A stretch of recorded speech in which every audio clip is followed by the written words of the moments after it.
Hi everyone, welcome to Conversations with Miss T, and that is me. I am finally out of quarantine. A couple of days ago, I had a conversation with Tumelo. Tumelo and I went to the same high school. He is currently a long distance runner and a bookworm. I think he does other things. I need to find out what he does. All right, thanks for tuning in, and I hope that you will enjoy this. I remember I've been, my sister and my brother went to Graceland as well. Mhm, And they were like top achievers, I remember. mhm, mhm. So for me, it was always the case of always the case of almost like a black sheep, almost like, hey, when you don't look like these other ones. So Yeah, yeah, I've always carried myself in that manner that I'm low papa, I'm low, right, you know. right. Hmm. But then I realized that no, man, if they can pick me, it means they see something, and I think that's Yeah, when things started to change. right, right. But yeah, I think that's how I got to know you. And then yeah, grade 9 we were in the same class. I think you left grade 10, right? At end of grade 10, I left. Yeah. Yeah. So yeah, I It's think we left in not, grade 9. yeah, now that you mention it, like, in school, the people that are on your league. Like, for me, you were not a competition grade 8, 9. And I think only towards the end of grade 10, I was like, okay, this guy's beginning to be a competition Uh, because you started working hard and then you were coming to our level. And you were starting to get 80s and stuff. I was like, okay, well, hang on, this guy's beginning. I remember sitting in biology. You did biology with us, right? yeah, yeah. Yeah, I remember sitting in biology. I was like, no, no, you're becoming a competition now. And I put you like, and funny enough, like I think that you were the only guy that I secretly competed with. Everybody else Is was a it? yeah, yeah, yeah. Like everybody else was a Yeah. girl, like Ularato Malifa. I secretly competed with her because I felt like, she was very eloquent and she was very Yeah, pretty yeah. and she could sing. She was yellow bone, So I was like, okay, fine. Mm. I'm gonna do better than her in terms of my grades. And then Uneli, I didn't necessarily have to compete with Uneli because we're not in the same stream. I was Yeah, in I the think she science was in stream. accounting. Yeah, she was in accounting, so I just felt like, okay, no, that's fine. Yes. Yeah. And then my other friends, yeah, no. Yeah. So, um, I, yeah, I think I was like in the top three in our science stream. And then girls, Yeah. amongst the girls. Okay. And then, yeah, grade 10, you started to like show off. I was like, I'm going to show you flames.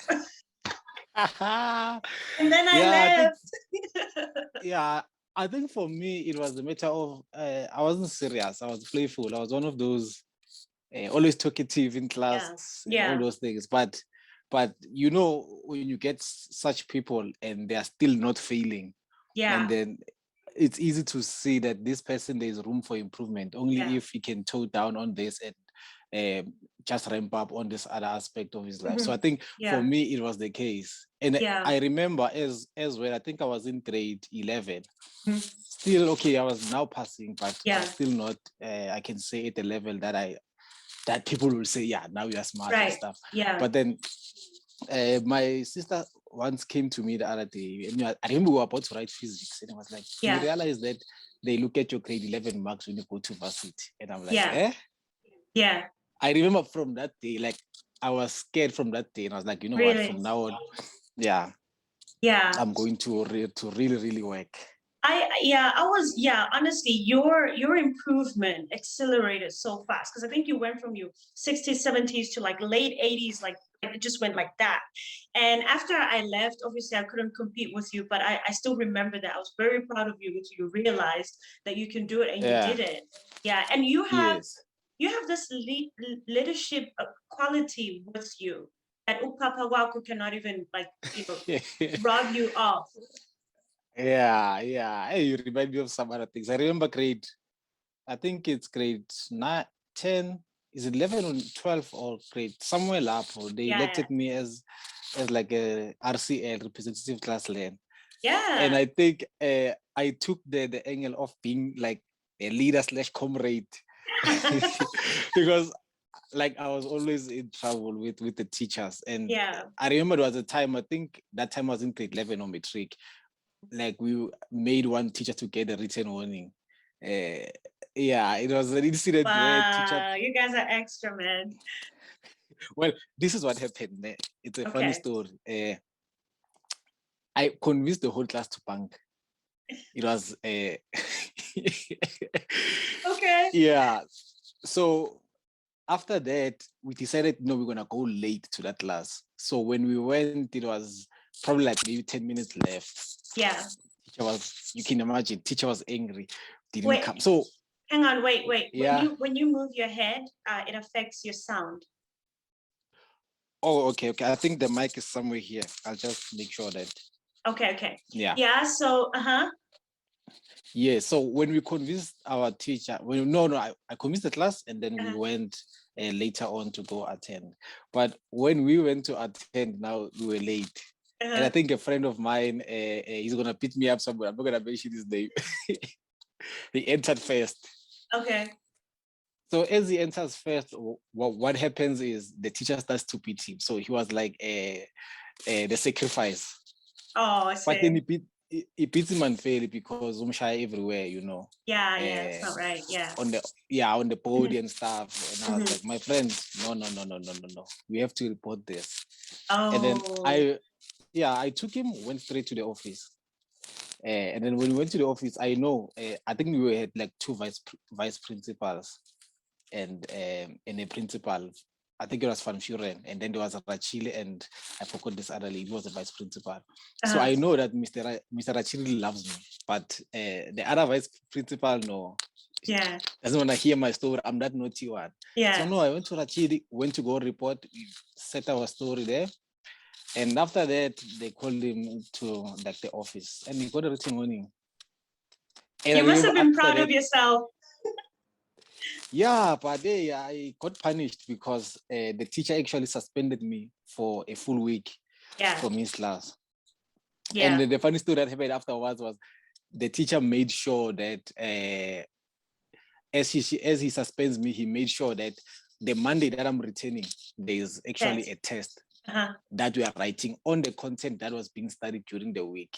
But luckily, I remember the girls in class, they stole extra notes from the teacher and then they gave them to me and I studied. And I remember, I think I was top of the class with that test as well, if I remember well. So I'm so glad you showed him flames, Mama. Yeah, but that's high school. But I think one other thing that I'm realizing about high school now is, especially grade 11 and grade 12, I was a bit boastful. Yes, you were. Yes, you were. Yeah.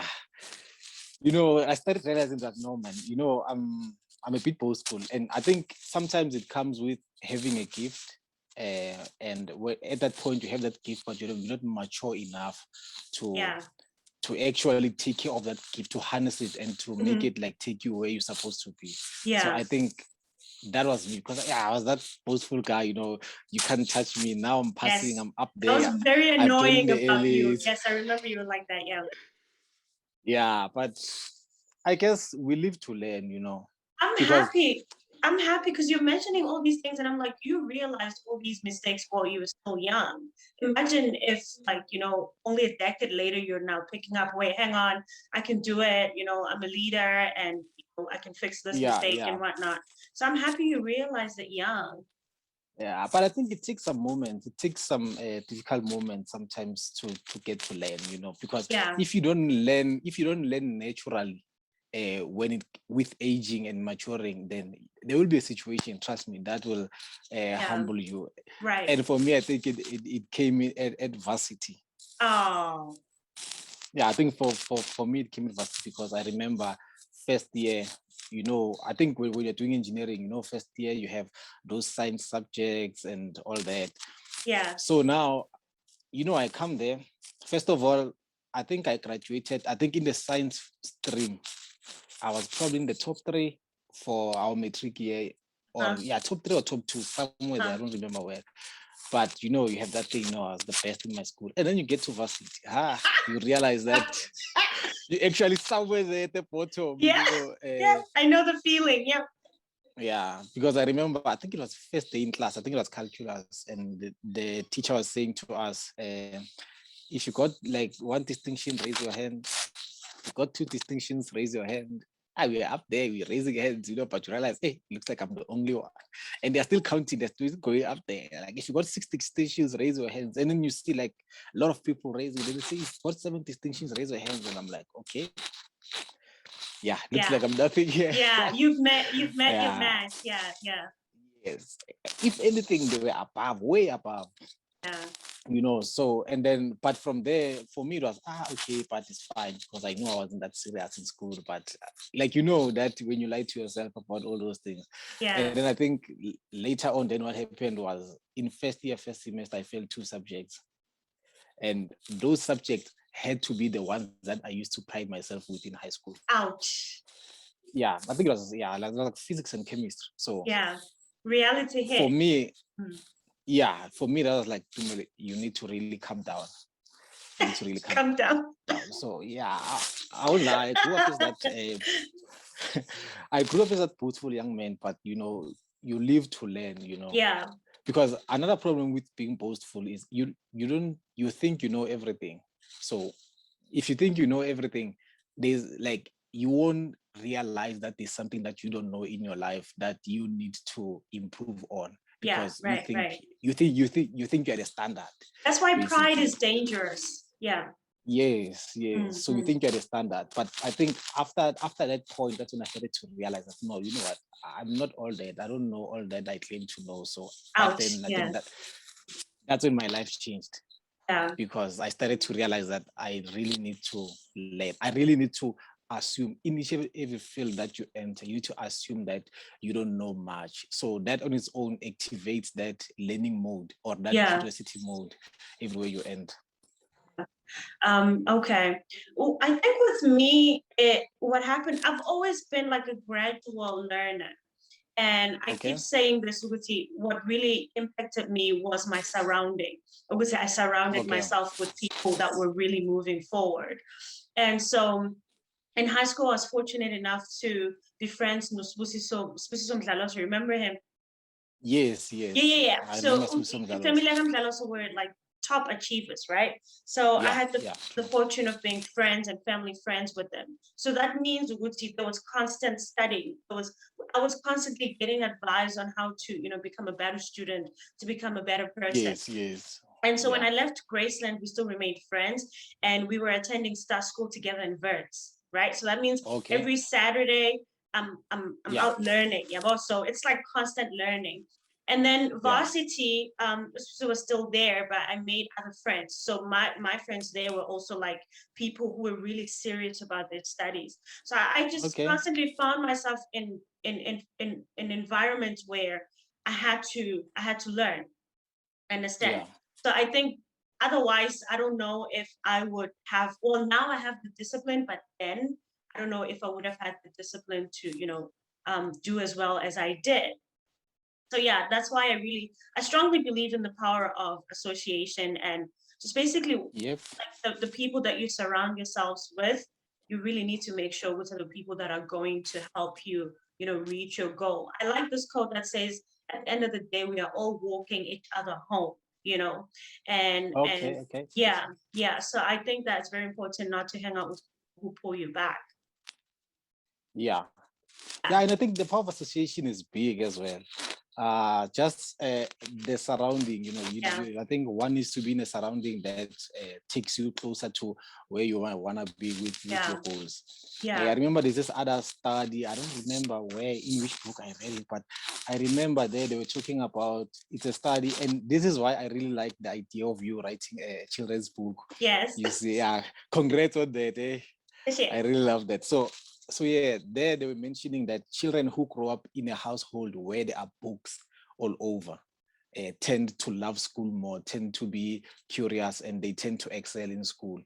So it doesn't matter the content of the book. It doesn't matter if those books, they can read them or not, but by just seeing the books around them, they tend to love school more. So that on its own just tells you about the power of association, surrounding, and the environment. Yeah, I think it's very important. It's very, very important. Yeah. Now that you mention it, I think my curiosity was sparked by my dad. So my dad is not a heavy reader, right? So there were like these few books laying around in the house. but we didn't really take note of it. But this is what my dad did, yeah?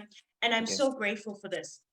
So remember back in the day, like Daily Sun was the thing. People would buy the newspaper and that. So my dad would read his newspaper and then he would cut out like articles and columns of things that were really fascinating. I flip file. Okay. That flip file was my book because my dad would put like all these like all these interesting studies, this interesting discoveries, not Ugos. No. He just Yeah. So he would pull. So we had about 3 stacks, man, of those things. And so whenever I would that's go to interesting. it is. So whenever I would go to his room, what I also liked about that is that I could flip through and like maybe some things are not interesting for me, and then you find that just that one article, that stands out. And so I think that's how my interest was sparked up. And then my passion for helping people and my passion for like being so like I'm a passionate optimist, if you know me. Yes. Yeah. That came from reading Chicken Soup for the Soul.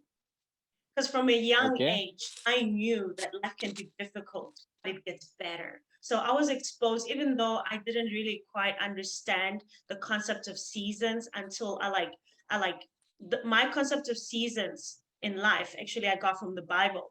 But at that time, the pastor was reading the Bible for you. So, you don't, Yes. Yeah. So from reading Chicken Soup for the Soul, I was like, wait, hang on. Here are these people who've gone through the worst situations in the world, and then, and then summer comes in their lives, and then it's all okay again. And some people did not give up and stuff like that. And so when I finally got to that portion of the Bible where they talk about seasons, I was like, I get it. Yes. The people I was reading about in Chicken Soup for the Souls were actually going from winter to spring to summer to fall. And then that's when I knew, even though I'm going through a winter in my life, there is a summer. So power of association. I like that. I like how you're calling them. You can tell that you are no longer part of South Africa. You're talking about fall and what. I went off. Okay, autumn, yeah. Autumn, yeah. I realized that no, we are gone. Oh, but then for me, I think when it comes to reading now, what really sparked, like after eating my humble pie, what happened then was I remember I started to look up to my brother a lot. I don't know if you know him, Tsepo. He was also in Graceland. So this guy, for me, like he was like, he's smart, and not just books smart, but also like in a broader sense, in a lot of aspects of life. And I used to ask myself, no man, this guy, how is he doing all this, But then I realized, no man, this guy always has a book. He always has a book that is reading. So it should be the books. And then that's when I was like, hey, please borrow me one of your books. And I remember he gave me like Rich Dad Poor Dad.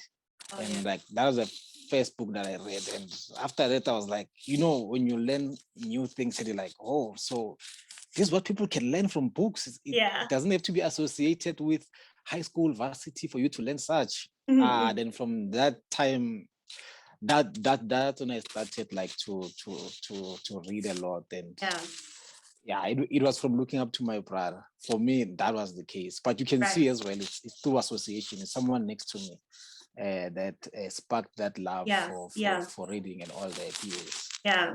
So at this point, I'm just, because I have my books here, and then I have my books back home. So I'm like, okay, the books that are back home, I'm not reading them, so there's no point of me hoarding them. So I'm like, just trying to distribute them, saying, hey, read this book. This is very interesting. Because sometimes it only takes that one book, Yeah, true. Yeah. So I noticed on your so we're definitely going to talk about books. There's no avoiding that. Okay. I noticed you read Boundaries, and Boundaries to me was introduced by Jeff's sister, Norma, right? So he bought it. Okay, yes. Oh, no, she bought it. I perused the book. I was like, oh, it's interesting. So I was in Zim at the time, and then I went home, and exclusive at the airport, I was like, I'm buying this book. And I read it. And it changed my relationships. Okay. But I want you to go first. Tell me how the book Boundaries has impacted you. Boundaries. I haven't even here. No, man. This book for me, I think, you know, when you are nice to people, you are afraid of like you're afraid of even saying no. To people, because you think, nah, I'm gonna hurt them, but then when I read this book, you start to realize that, the problem now with that is you now get to a point where, yes, you are saying yes to a lot of people, but in the progress you are sacrificing yourself. So when people come and ask, maybe let's say people come and ask for help and all, and then you help them, but at some point it comes at your expense. That process of helping now doesn't come from like a very good place. It feels like a burden to you. It feels like, let me just help this person so that I get over it. I'm tired of this thing of helping. And the problem is now you're gonna start viewing people in a different way, because at some point you're gonna start realizing, no, man, it looks like these people are using me. Why are people asking me for help? But it's genuinely because I think at some point you haven't set any boundaries, in terms of, okay, you can get up to here. You can't go past this point. So I think that's the problem with us. So this book, like, it just taught me how to say no, and how to not feel guilty. So for me, in a nutshell, it was about that for me. You know what, you need to understand that in as much as you love people, you need to protect your space as well. You need to protect your relationships, because the problem now is sometimes you find that when you are letting people in, yes, it's good that you let people in, but then the problem with that is, if it's not going to make you happy, or if it's going to ruin the whole relationship, then it's not worth it. You better have them at a certain proximity from you. Like, no, yours ends here. Yes, I love you. Yes, I appreciate you. Yes, when you need help, I will be there for you, but yours ends here. So for me, I think that the book in general, I think it was just about that for me. Wow, that's very interesting. Yes. I will say, I think this line is from the book. It says that if you get people to respect your boundaries, for some reason, you also learn to respect their boundaries, and it actually improves your relationship. And I've seen that, because I'm a forward person.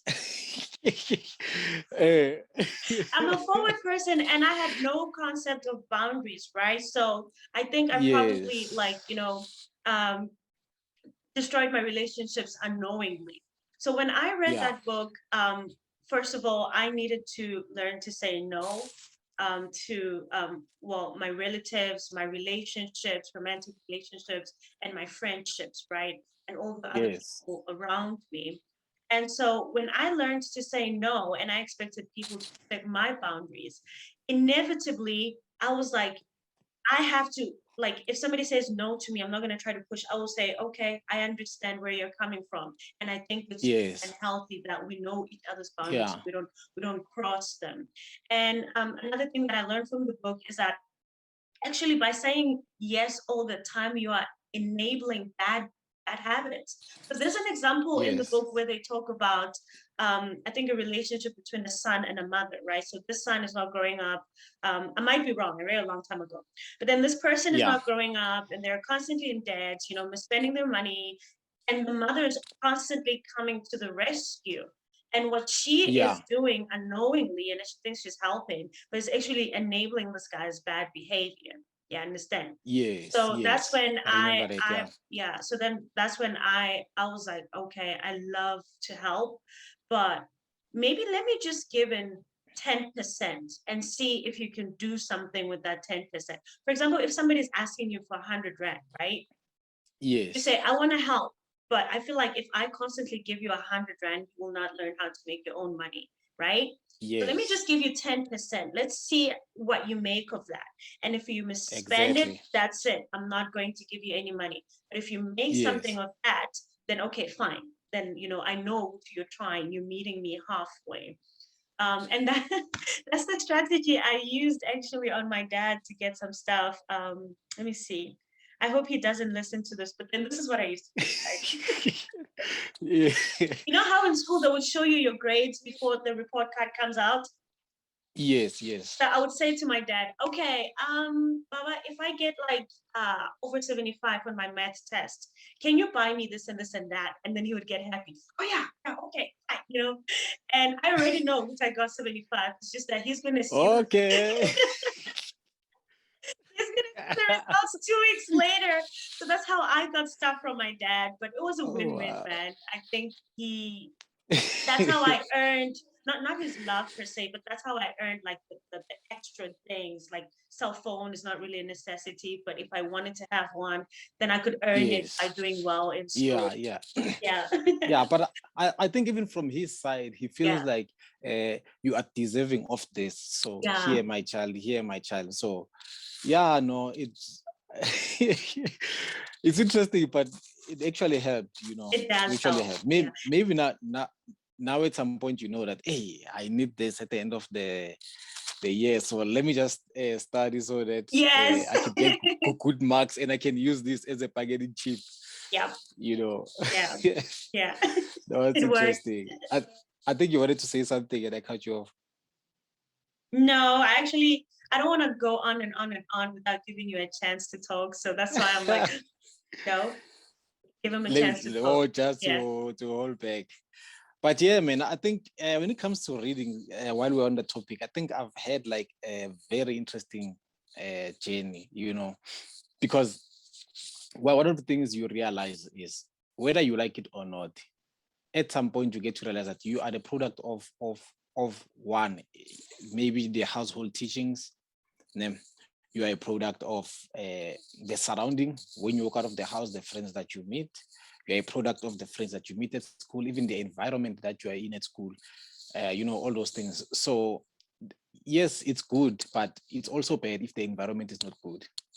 You see, and that's a really big problem because at some point you need to realize that there are a lot of things that you have learned or you have normalized that are actually not normal, you know.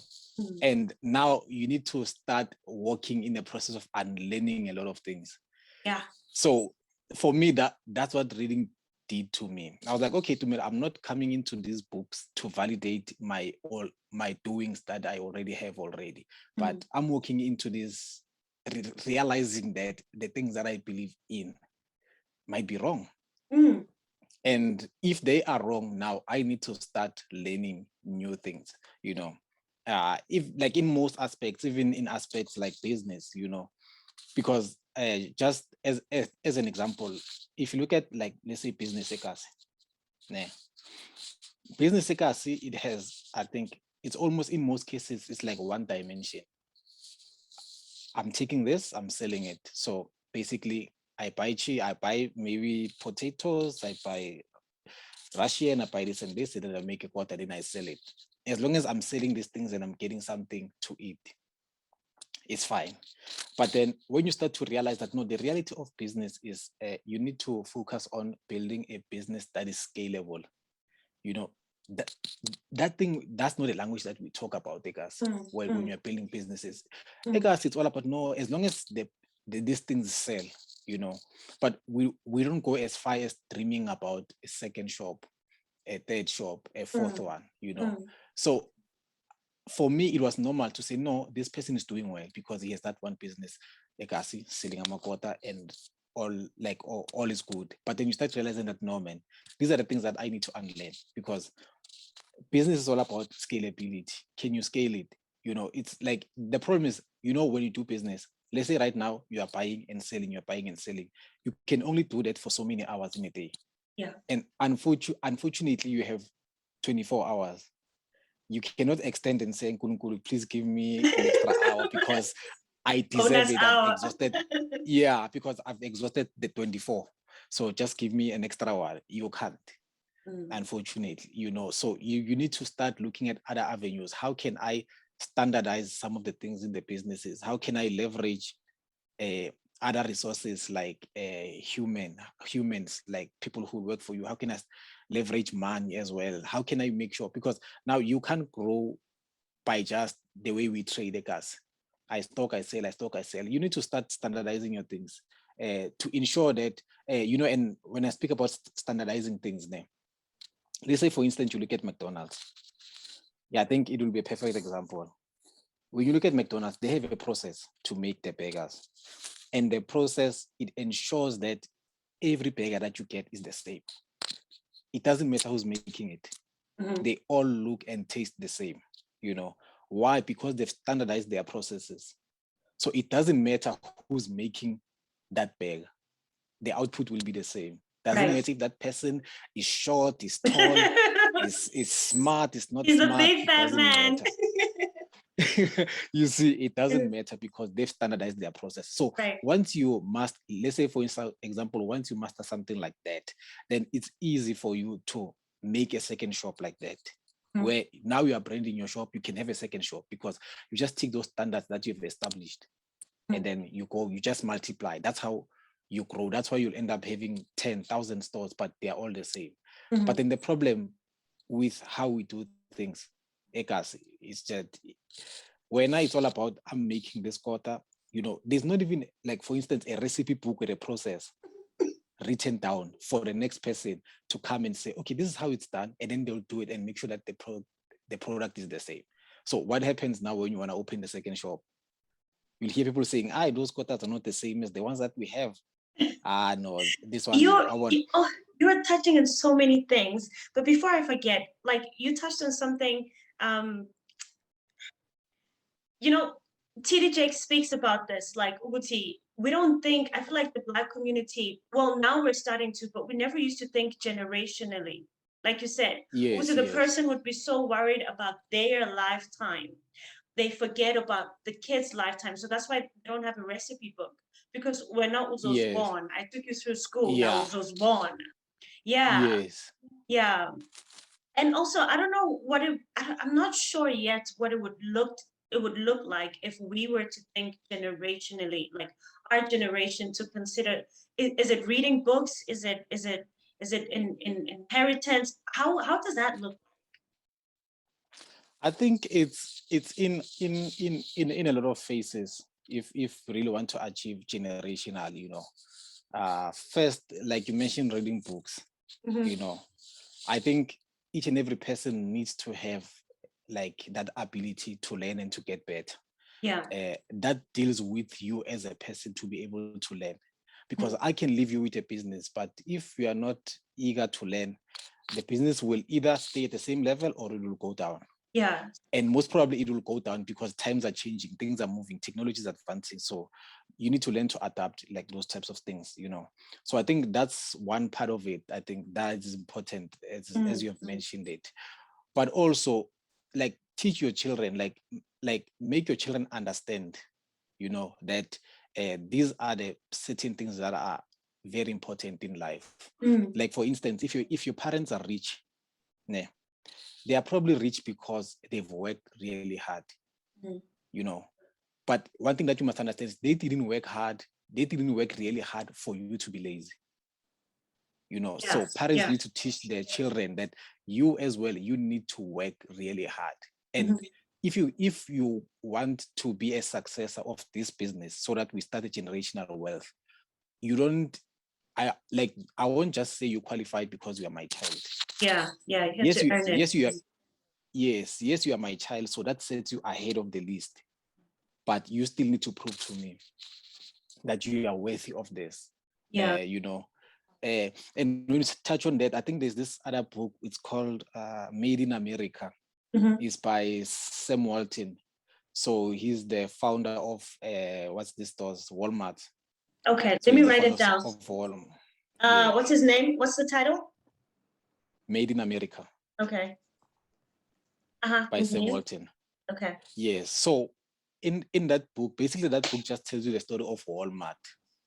And I think if you go on the Forbes list and check, most of like work, if you find a family, like most members of the family being in the Forbes list, the top 100 of the billionaires list, you'll find like a lot of Walton people there. So that book, it speaks into generational wealth, how you build that, how you train your children, all that. So what Sam Walton used to do, and this is to answer your question on how we achieve that. Like, he used to get the children involved from a very early age. Like, I have a store. Yes, I have a store here. It's a Walmart store, but I'm going to have an ice cream machine for my child to use outside the shop. So my child will be selling his own ice cream and I'll be running the shop. So what that does is it now starts to teach you that process of buying and selling, dealing with customers, so that the time you want to hand over your business to your child, they already know the trades. Or when you want now the child to be involved directly with the business, they already know the trades, that this is how you make money, this is how you source clients, this is how you like deal with service providers and all that. So like, you used to teach them from a very early age. Each and every child in the business, including the wife, they used to have a role. They used to have something that they're supposed to do within the business. So I think as well, it goes with training. Like, generational wealth goes with training. It's not just about transferring those zeros that are in the bank account. But if you want to focus on the sustainability of that wealth, or even better, the growth of it, then you need to equip your children. They need to be at least at the level that you were, or better. So I think they definitely need to be better, because there is something that a young person brings to an old business that makes it more vibrant, that makes it more relevant to the times, and that's how you grow. Like, you need to constantly evolve. So I like what you're talking about. Yeah. And I think another thing as well, you see principles. If you teach your child principles, I think for me, nothing beats that. Like, I can give you millions, but if you are not a focused person in life who doesn't know where they are going, we all know where that money is going to end. Right. Yeah. You see, but if I teach you and you become a principled person who's grounded in certain principles, then there's a high chance, like I know that there's a 99% chance that you're going to do better in life. Or if I hand you anything, you're going to do something better with it. I think our parents in most cases, they focus on having us grow up. Like, there are two things. They are focusing on making sure that we eat, we have clothes, we grow up, and they were focused on us not doing bad things. Which is like, maybe don't steal, don't beat other children, don't do this. But the focus was not so much on being a great person. It's all about growing up and not doing bad things. But not doing bad things doesn't mean you're doing good things. We are doing nothing. That is so true. Yeah. Good point. Yeah. Yeah, well, it's just that you're not stealing, but you're not doing much. You're not hustling, you are not learning. At least you're not stealing, though. Okay, fine, I get it. Yeah, so I think those are the things that we need to, if we want to look at generational wealth, those are the things that we really need to look at. And I think one last thing that we need to understand is privilege. In most cases, we look at privilege, I think, in a bad way, because in South Africa, when you say privilege, we have to put the name white next to it. Yeah. Oh, cheese boy. White privilege. Yeah, white. Yeah, white privileged. They didn't work for this. They didn't work for that. Yeah. But for me, I'm thinking, I'm not working this hard for my children to go through the same struggles as me. So I'm working this hard because I want my children to have a certain level of privilege as well. And for me, that's not a bad thing. Yes, there's some other privileges where you got these things unfairly. So that privilege obviously is not right. But at the end of the day, I want my children to be privileged. I want my children to know something called black privileged or Pule privileged, whatever I'll call it. But if you need to get somewhere, I need to make sure that the resources are there. Yeah. So for me, that's privileged. But first, you need to you must want to get somewhere. Then once you are on that chain, then I can help you. We can exercise that privilege because I'll be rich at that point. So those are other things. Like, your child doesn't have to suffer the way you did. They can have different challenges because times are different, but they mustn't suffer the things that you've suffered. Otherwise, why did you suffer? for them if your children are still going to suffer. Right. Oh, see, yeah. Nice. Wow, you're touching on very important issues. I like that. Okay, so here's the thing. Another thing that you touched on earlier when we were talking about boundaries and the power of association. This is what I want to say. Yes. I there were moments in my life where I wasn't necessarily surrounded by people who could possibly make a great influence in my life. And I want to make this point, Uguti, I'm so grateful for technology, and the internet and stuff like that, because even though the people around you are not good for you, you can tune in and connect with people that can make a huge difference in your life. So this was me every morning going to work in Sasebenza Trudo. I would play motivational videos, motivational audiobooks, sermons, and stuff to equip myself, connecting to people out there who are making a difference and people who can pour into my life. And then going out there in the world. And this is like, it's like the same analogy as filling your cup. So I leave home, my cup is filled. You go out in the world, you pour into other people. By the time you come back, empty again, and you constantly have to do that. So yeah, I think that is something that I want people to know, especially you don't really have too many people to look up to, but you can tune in. You can tune in to people who can make a difference in your life. Yeah, that's really true. I think that's like one of the things that social media and internet bridged, the gap. Yeah. Like it connected us, Yes, you can have a physical mentor, but right now you are not constrained to one mentor, or you're not constrained even to a physical mentor altogether. You can have someone that you look up to, someone that you talk to online, someone that can mentor you online. So I think the resources are there, but you need to be in a position where you want to learn.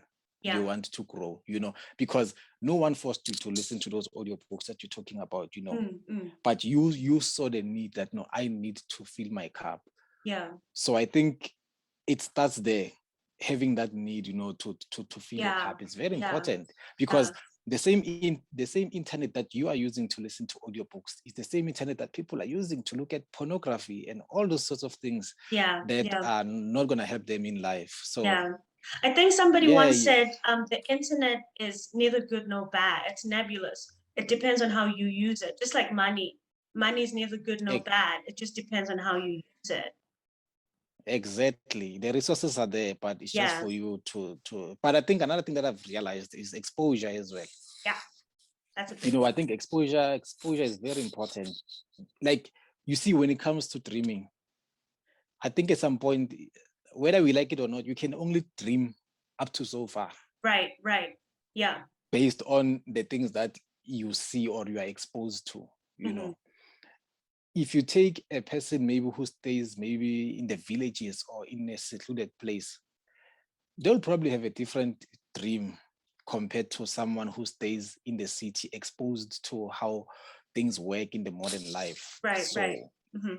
Exposure as well is very important. And I've been battling with this question that how do we make sure that the majority is exposed to how do we make sure that the majority is exposed? Because obviously we are not all privileged, say, to travel, to do all those sorts of things, but how do we now get to a point where each and every person or majority get exposed so that they can dream bigger, so that they can aspire to be much more than what they can see in their surroundings? I think what I mean, and I'm just like, I'm going to answer for myself. Nami, I understand being in the position that I'm in, I am very blessed. And I don't take it for granted. I'm very grateful to be where I am. And to be quite honest, I did not get here by myself. When I got the job opportunity to come here, I did not pay for my own ticket. I didn't have the money. So my uncle actually had to pay for that. My dad and I didn't have the money to pay for my flight ticket the first time I came here. So I don't take that for granted. And I know it's not easy for anybody to be in this position. This is why we're having these platforms, right? so that people can engage with us, so that people can see, oh, it's okay, well, Tumelo turned out this way. Tumelo started in Graceland, he turned out this way. Miss T started here and she turned out this way. Maybe let's tune in and find out what are the things that they did to kind of maneuver this walk of life. So on my part, I think I'm doing my part by having conversation. It's so funny, Uguti, my former students are your friends, by the way. Yeah, I think small world, bro. Yeah, it's very small. Yeah. I think yeah. No, you can continue. Okay, so I'm getting young people involved so that they can also, be to have to just basically broaden their perspective, to say, okay, because I think Nami, there were certain constraints that were placed on me as a teacher, and I'm just like, I'm not that person. I don't like boundaries. You're just gonna be a teacher. Well, how dare you go abroad? Okay, wait, hang on, you're just a teacher. How dare you write a book and then start a podcast like that? And I'm gonna break those boundaries, child. Just keep watching. I'm not bragging, but yeah. So I think it's nice. No, you have to break them. So I think it's nice in the sense of I can be Usbusiso Mbuis. I love him so much. I can be friends with I can be friends with Usbusiso after school so that he knows wait, hang on. I don't have to be constrained to to this one thing. I can actually do different things in my life. And so I think I'm opening up those channels by just giving back, having conversation with them, availing my time. It's not easy, but like I avail myself for like questions. I want them to have questions, because otherwise so Bebang Tetisa recently, but Miss T, you guys let us leave high school. You didn't give us the talks. You didn't give us the finance talk. You didn't give us the spiritual talks. You didn't give us sex talks. I was like, oh my goodness. Yeah. Yeah, it's true. Yeah. It's true. And then the funny thing is, I was about to ask you that question. Would take us with you, Yeah. You're in Taiwan right now. Like my question was next was going to be like, take us with you, But I think you've answered it fully, with everything that now you are trying to do. It's actually you opening up a window into your experiences, So keep doing it. It's really good. It's really good. I've been trying also from my side. I don't know if you noticed, but I'm trying to I'm changing my Instagram a little bit by bit. Like now it's like I wanted to be more focused on reading content, empowering people. Yes, because I realized that what, from where I am right now, the best thing I can do is to let people experience what changed my life. And what changed my life basically is books. I'm like, no man, let me open this window and let people in to see maybe the benefits that they can get, and hopefully to get inspired. And I get so happy. I've had like several people who come and ask me, I want to start reading, but I'm struggling with maybe consistency, or I'm struggling with this. Where do I start? Like, it brings joy to me, because I know that this person's life will never be the same again once they start that journey. So I'm trying just to open that window to say, what, come guys, come see what I'm seeing as well. And obviously you will decide if you believe that this is worth it or not. But I gave you that window, and you can take it and run with it if you want to. I have two things to say, right? Okay. So first of all, you are inspiring me as well, because sometimes I get caught up, I'm a doer, I learned by doing. So I get caught up in doing. And sometimes I'm like, I'm not reading. And then I see your post about reading and your coding. I'm like, yeah, I have a book that I need to finish. So I just want to say thank you for that. And then I also get very excited when I see you read books that I've read. And then I'm like, yes. Like, we have something, we have something in common. And here's something that I realized. So I like having like friends from like different age groups, like right. So I have like young friends and then I have older friends. So as I'm watching my older friends, I'm realizing, hang on, wait, I'm not always going to be this young. I'm not always going to be this good looking, you know. So how can I don't know how to phrase this, but this is what I noticed, Uguti. My social media cannot just be about looks. Like, yes, it's nice to put on makeup, pose, and put it up there. And then I was like, is this all that I'm leaving? I just couldn't. And I got so emotional. I think it was 2 days ago. Because I said to myself, this cannot be all that I'm leaving my youth and how beautiful I used to be. There has to be more, you know? So that Nami, I don't look back and now I'm 60 and I'm like, I used to be so good. I used to be so good looking. No, I'm not. And then it's like, is that all that I have to show for it? I don't think I don't think I can sleep at night if that's about it. Now, I'm not against beautiful posts. I'm not against that. I still post myself sometimes looking pretty and all that. But that cannot be all. Yeah, true. And that is not all that you are as a woman, your physical appearance. There's more. Yeah. A whole lot more. Yeah. I think you are touching on another point as well. That's very important because, you know, like it or not, there are people who are looking up to you. You know, on all aspects, there are people who are looking up to you, and I believe that it is your responsibility to ensure that those people get inspired. You know, it's like what you are doing is you are laying down the platform for them to see the world in a better place. Whether they want to see it or not, it's up to them. But when you have laid down that platform, you know, and I think I like it when you talk to say it shouldn't be all about beauty, because once you shy away from that being the only thing that's reflected on your social media, then you open other doors that people can enter and see that no, education is important. Traveling to see the world and get better perspectives and all that, it's important. Doing this and that's important. So I would say continue doing that, man. Big up, continue doing that. It's it's really something, you know. That we Sorry. Yeah, the need grade 10 kid in me that wanted to beat you in high school is like, okay. I'm kidding. I think another thing that, okay, so I was just trying to, because you have conversations with yourself, and I was like, okay, what kind of message am I putting out there? Because it's so easy for a person to look at me and think, hey, cheese girl, nan, hey, they don't know, it's rough out there, son. So so I'm trying not to shy away from the fact, Uguti, I have struggles, we have struggles at home, and it's not always easy. But if somebody had to ask me the second secret to a happy life, is gratitude. Because I'm filled with so much gratitude for the little things that people do for me. Because I'm like, you don't have to, but you did.